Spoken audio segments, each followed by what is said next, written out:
Қазақ айтады, қадіріңді білмеген жерде ханның қасында болса да отырма дейді. Қадірің жоқ па, ханның қасында да отырма.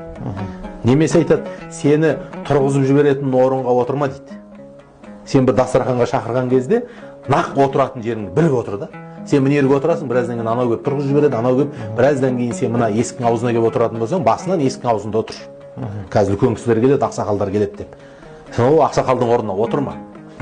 Сол сияқты адам біреуге ренжіген кезде де ол ренжуге тұратын сөз ба, тұрмайтын сөз ба? Ренжуге болатын адам ба, болмайтын адам ба, соған. Ал енді ол адам ойсыз, мағынасыз сөйлей салатын болса, өзін құрметтемесе, өзінің аузын құрметтемесе, өзінің жүрегін құрметтемесе, сен ол адамға не үшін жүрегіңді кірлетіп ренжуің керек? Ол саған қатысы жоқ, өзімен өзі кетіп бұраққан басқа көшедегі проблема ғой, бірақ сенің атыңды айтып жатыр. Сондықтан адам баласына өмір бір-ақ рет беріледі. Адам бір-ақ рет берілгеннен кейін сол өмірді итшілікпен қорғылмай, адамгершілікпен өткізу үшін негізі төңірегіндегі адамгершілікке жат нәрселерге адамда иммунитет болу керек.